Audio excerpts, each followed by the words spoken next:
Согласно преданиям, предки башкир пришли на Южный Урал, следуя за вожаком волчьей стаи. Так возник их этноним. Башкорт означает «главный волк».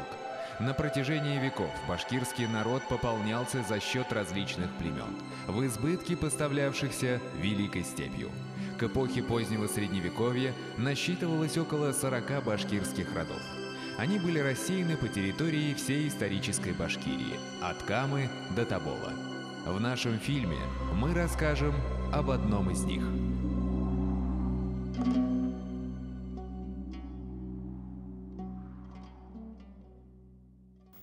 Этнография башкирского народа чрезвычайно разнообразна. Ее нынешний родовой состав складывался на протяжении многих столетий. Ученые выделяют несколько разновременных этнических субстратов, легших в основу современных башкир. Одним из самых древних по классификации этнографа Раиля Кузеева был булгаро-мадьярский компонент. Именно к нему он относил башкирский род Гайна.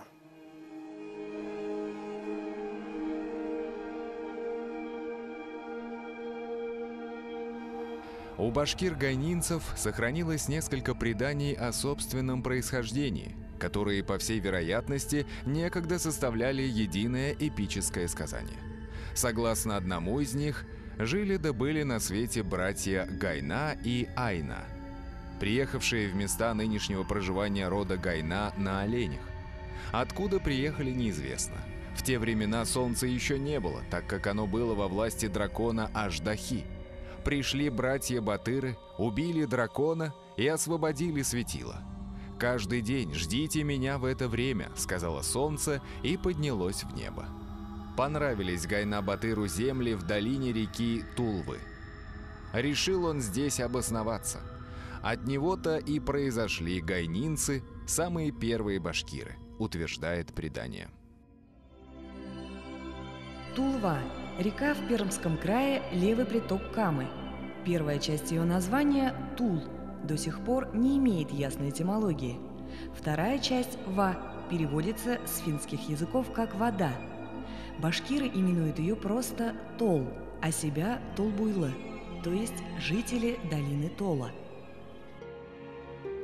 Одним из крупнейших селений башкир-гайнинцев является село Елпачиха. Сегодня в нем проживает 1600 человек. Біздің ауылның мына исеме өзіне бір өзіншеліклі. Удик дейілген. Ол бірінші деген сөз. Утмурт сөзі. Анан соң Ялпачиха деген исеме де бар аның. Ялпак деген сплюсны не деп айтабыз әлі ана сплюсны дейін. Яссы деп. Ана шы исемнәрне тикшерү һаман дәвам итә әле. Шулай да без башкортларның биредә күпчелек итеген яшәгәннәрен раслыйбыз. Күбрәк алар тәшкил итәләр. Рафаэль Адутов – общественный деятель и краевед. Родился в селе Елпачиха. Он многие годы занимается восстановлением истории своего рода, своего племени Гайна и, следовательно, истории башкирского народа. Хәзер миңа күзгә каралы, мин сиңа кем, син миңа әтей. Әнә улым бер качан да онытма, без башкортлар дип әйтә иде.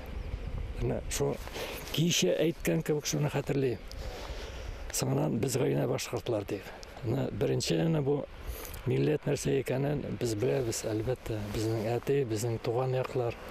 Соңыннан мәктәпне бетергәс, төрле якларда булырга туры килеп, бу якларга теге читтән караганда аңлый башлыйбыз, без Гайна башкортлар, без башкорт дөньяның бер өлеше. Предание о братьях по имени Айна и Гайна, возможно, дает ключ к разгадке вопроса о происхождении башкир-гайнинцев. По мнению ученых, башкирские названия Гайна и Еней отразились в списке венгерских племен. Первый этот – от хазар отколовшийся, вышеназванный род Каваров. Второй род – Неки. Третий – Мегери. Четвертый – Курту-Гермат. Пятый – Тариана. Шестой – Генах. Седьмой – Кари. Восьмой – Касси. Константин Багринародный об управлении империей. X век. В свое время Раиль Гумерович Кузеев разработал достаточно такую четкую концепцию угорского происхождения гайнинцев. Она основывалась на этнонимических данных, на преданиях. Определенный компонент гайнинцев действительно являлся угорского происхождения. Но судя по характеру взаимодействия в Урал-Поволжье и в лесостепной Евразии между тюрками, кочевниками и собирателями и земледельцами финно-уграми, можно говорить о неком симбиозе. По мнению венгерских ученых, упомянутый род Мегери соответствует современному написанию самоназвания венгров «Мадьяр». Гермата – это название башкирского племени Юрматы. Генах – башкирский род Еней. Тариан соответствует параллельному названию гайнинцев – Тархан. Предание о Гайна-Батыре, по всей вероятности, является этногенетическим мифом. По крайней мере, так считал этнограф Раиль Гумерович Кузеев. В именах Гайна и Айна он видел эпонимы двух башкирских родов. Первый является родоначальником рода Гайна, а Айна – имя легендарного родоначальника рода Еней. Таким образом, предание делает гайнинцев и енейцев родственными этническими группами. В IX веке степи Южного Урала захватывают тюркское племя Башкорт, вышедшее из недр западно-тюркского каганата. Оно объединяет местные угорские народы и потомки гунно-сарматов. Так возникает народность южноуральских башкир. Древние башкиры сложились из нескольких этнокультурных компонентов, в их числе угорский компонент, тюркский, возможно, булгаро-мадьярского происхождения. На юге проживали племена Башкиро-Печенежского союза, это Бурджан, Усарган. Выдающийся башкирский этнограф Раиль Кузеев писал: «Предки гайна-тарханцев, так же как и енейцев, юрматына-юрмийцев, с миграцией в Приуралье древних башкир, усерган, бурзян, тангаур и других, были включены в сферу их преобладающего этнического воздействия и составили вместе с ними ядро древнебашкирского этноса. Таким образом, род Гайна является одним из древнейших, что нашло свое отражение в преданиях о том, что гайнинцы – это самые первые башкиры. По данным генетиков, именно у них и башкир Баймакского района, большая часть которых относится к роду бурзян, наблюдается наиболее высокая частота гаплогруппы R1b от 81 до 84%. Данный генетический маркер связывается с населением Южного Урала эпохи позднего палеолита, относившегося к кроманьонскому типу.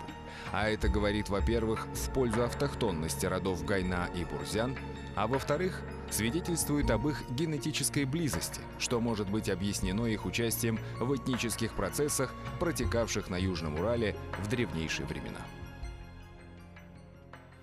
Историческая память башкирского рода Гайна связывает прошлое гайнинцев с Волжской Болгарией. Сегодня, наверное, никто уже не скажет, откуда взялось данное предание и насколько оно достоверно. Но, как говорится, что имеем, то имеем. Попробуем проанализировать его, чтобы понять степень обоснованности его буквального толкования. В издании 1813 года «Хозяйственное описание Пермской губернии» о гайнинских башкирах написано следующее.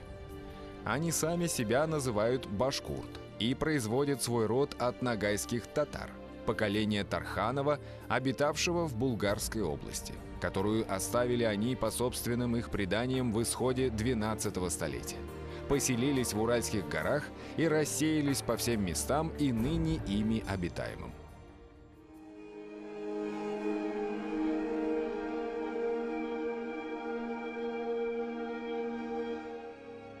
По представлениям Средневековья, нахождение в составе одного государства влечет за собой и единство происхождения. Примечательно, что даже такой знаток башкирской старины, как старшина Бурзянской волости Алдар Тархан Исикеев, рассказывал историку Рычкову, что башкиры и нагайцы были некогда одним народом.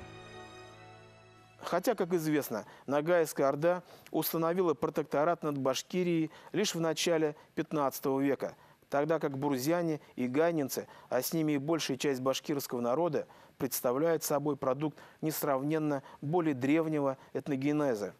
Так что утверждение вышеназванного предания о том, что гайнинцы произошли от нагайцев, не выдерживает критики.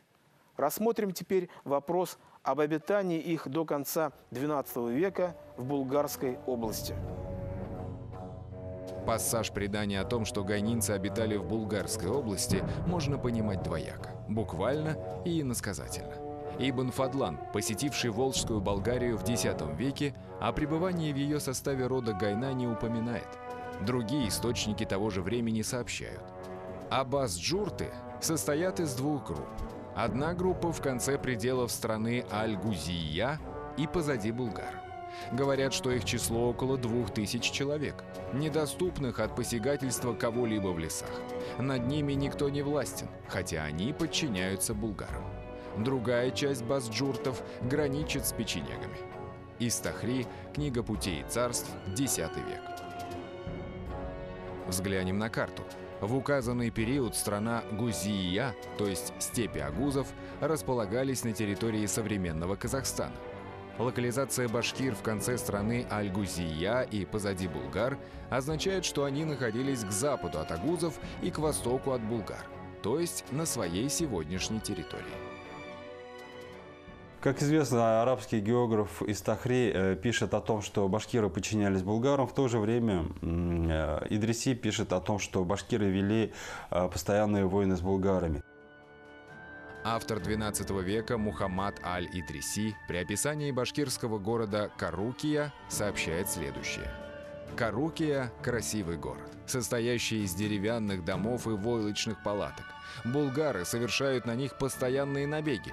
Расстояние между ними – 16 переходов. И между ними происходят непрекращающиеся войны.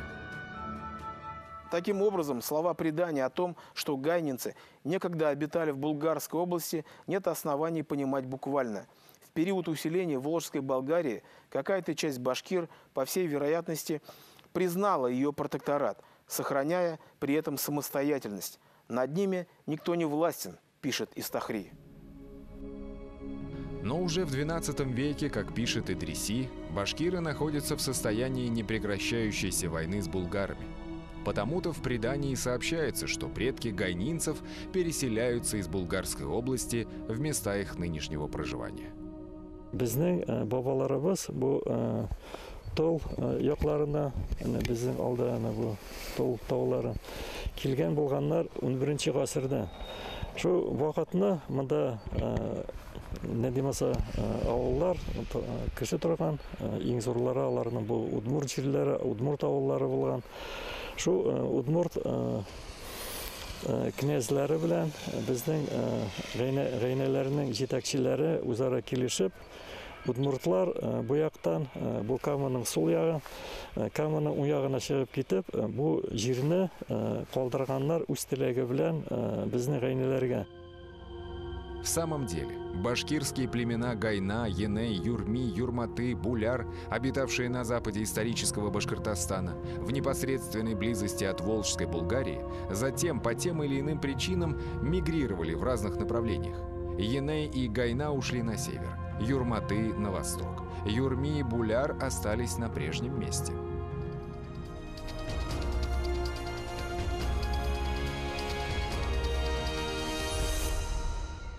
Гайнинцы приняли русское подданство в конце XVI века. Царское правительство обязалось соблюдать их вотчинные права. Гайнинская волость стала объектом активной правительственной и стихийной колонизации. Захват родовых земель вынуждал башкир-гайнинцев браться за оружие. В 1662 году они захватывают штурмом город Кунгур и сжигают его.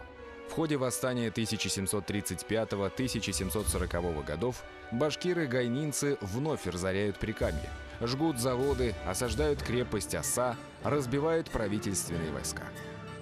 Последней попыткой гайнинских башкир отстоять свои расхищаемые земли было их участие в Пугачевском восстании, в котором они приняли особенно массовое участие.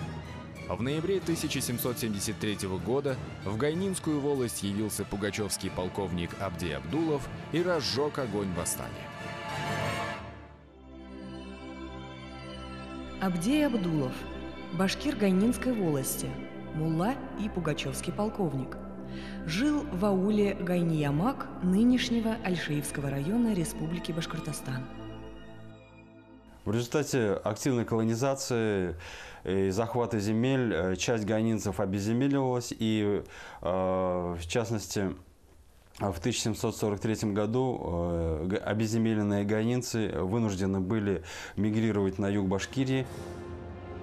21 декабря 1773 года башкиры под предводительством Батыркая и Ткинина захватили крепость Аса, важнейший форпост России в Прикамье, который неоднократно осаждали во время предыдущих восстаний.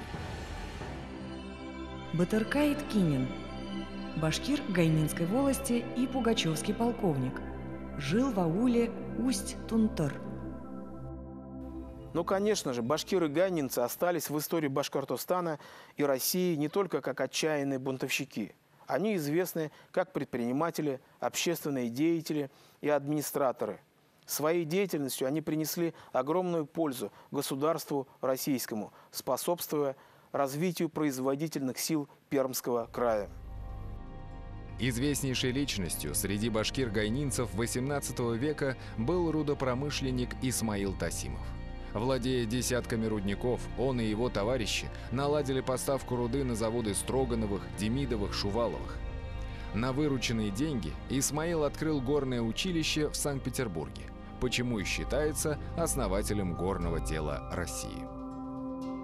В Пермском крае, в частности на гайнинских землях, особой активность в захвате земель и колонизации проявляли Шуваловы и Строгановы, которые захватили достаточно большое количество земли, и значительная часть гайнинцев вынуждена была уже оставаться или в роли припущенников, или же мигрировать в другие районы.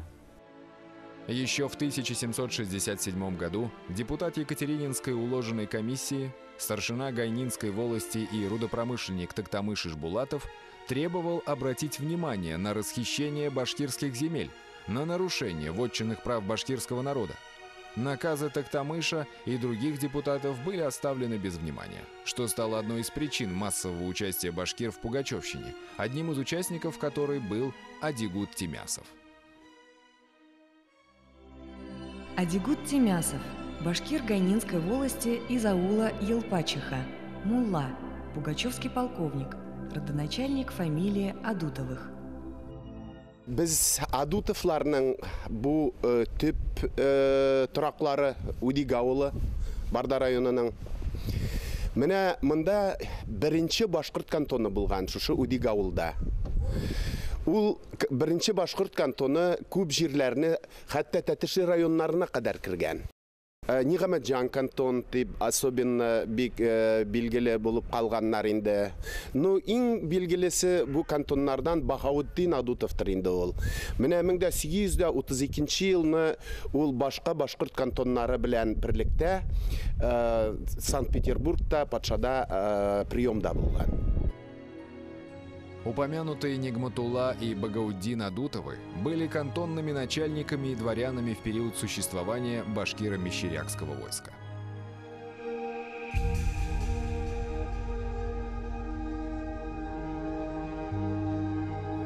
Башкиры-гайнинцы в силу различных причин оказались оторванными от основного массива родного этноса.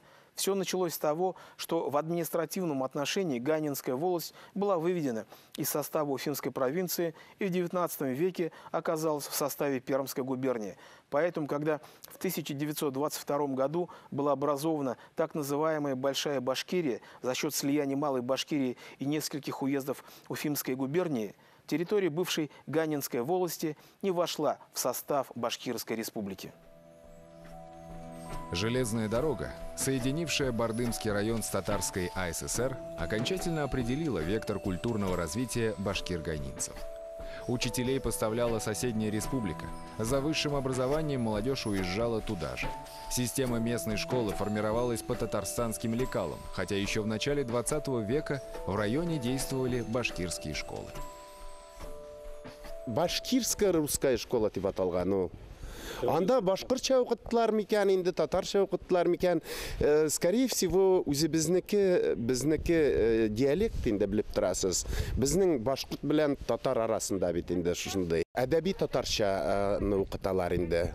Бездә нигәдер Уфа ерак булганлыктан, нигәдер башкортча укыту кермәгән инде. Вот, может, кызганычка каршыдыр. Но так или иначе, во время переписи 1989 года 85% населения Бардымского района определило себя как башкиры. Однако ситуация резко изменилась в последние 20 лет. Мы обучение ведем на татарском литературном языке. И считает, что обыденное сознание считает, что если мы говорим на татарском языке, то происходит переоценка ценностей, происходит переоценка национального происхождения. И считаем, что мы уже татары. Ну, конечно же, мы должны себя перечислять именно башкирскому этносу, башкирской нации, потому что испокон века шло, что мы башкиры-вотчинники. И Илпачиха, конечно, была крупнейшим центром нашей волости. В результате широкомасштабных действий по изменению национальной идентичности башкир-гайнинцев, предпринятых властями и общественными организациями Татарстана, перепись 2002 года показала падение их численности на целых 20%. Элегрәк безгә, мәсәлән, укытучыларга әйтәләр иде, сез татарча сөйләшегез, балаларын татарча сөйләшергә өйрәтегез, җирле тел сөйләшмәгез дип. Хәзер әйтәләр, сез үзегезнең җирле телегезне саклагыз дип. Нимәгә дип әйтәбез инде без? Бармага, кайтмага, укымага. Историческая память дигән нәрсә бар. Әнә шушы бездә сакланып килә. Барыбер күпме безгә нажим ясасалар да, халык үзләрен башкортлар дип яздыра инде. Природа не терпит пустоты. Отсутствие прочных связей Башкортостана с Бардымским районом с лихвой компенсируется влиянием Татарстана. Несмотря на это, у местных жителей по-прежнему сильна тяга к родной башкирской культуре. Если раньше по кабельному телевидению население района имело возможность смотреть башкирское спутниковое телевидение, то теперь и этот единственный канал культурно-информационного сообщения оказался прерванным. Хәзер ул кабельне телевидение бетерделәр дә БСТ күрсәтмәй. Минем авылда әниемнең генә БСТ каналы бар, спутниковый тарелка. Но шунда кайткач мин бүтән бер программаны да карамый, БСТ каналын ачып утырам карап. Шулай яратып карыйм. Безгә ай сайын аена 5-6 концерт булып китә, Татарстаннан килгән концертлар. Безгә Башкортстаннан бөтенләй килмиләр, айга түгел анда елга берәт киләләр. Без шуның өчен борчылабыз инде. Тем не менее, в районном доме культуры фольклорный ансамбль ставит именно башкирские танцы с учетом местной традиции. Руководитель коллектива и сами танцоры ощущают башкирскую музыку и танцы частью своей национальной культуры. Бу иске борынгы башкорт биюен дип инде мин бер кайда да борынгы башкорт биюләрен күргәнем дә булмады. Бейгәнем дә булмады. Тем более укыган чакта безгә националь материал бирмәделәр. Тагын да менә шу музыканы ишеттем, движение үзеннән үзе килде инде. Аннан даже баякны бик шәп карарга яратам мин. Шушы биюне куеп биткәч, уже бии башлагач митем, дөрес эшләдем микән? Берне дә белмим бит, иске башкорт движениене берне дә белмим. А вот музыка миңа шушлай подсказать итте.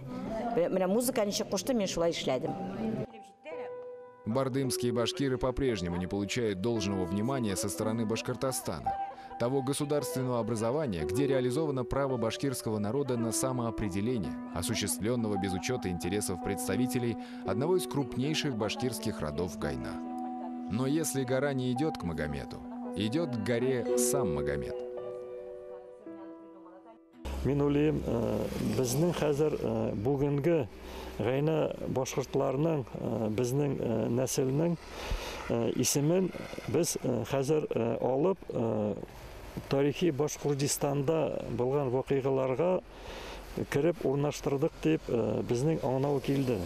Шуңа байтак документлар бар, ничек төрле мәгълүматлар. Башкиры рода Гайна составляют подавляющее большинство населения Бардымского района Пермского края. Кроме того, башкиры-гайнинцы проживают в селе Гайниямак Альшеевского района, а также в деревнях Таукай-Гайна и Малые Гайны Миякинского района Республики Башкортостан. Гайнинцы также проживают в ряде деревень Свердловской области. Башкирский род Гайна прошел большой исторический путь, начало которого уходит в толщу тысячелетий. На этом пути гайнинцы пережили времена Великой Венгрии и Волжской Булгарии, древнего Башкортостана и Золотой Орды. На этом пути была героическая борьба за свои земли и собственную идентичность. И, как нам кажется, она не была безрезультатной. Коль все большее число башкир-гайнинцев возвращается к своим корням, к своим истокам, памятуя, что они первые башкиры.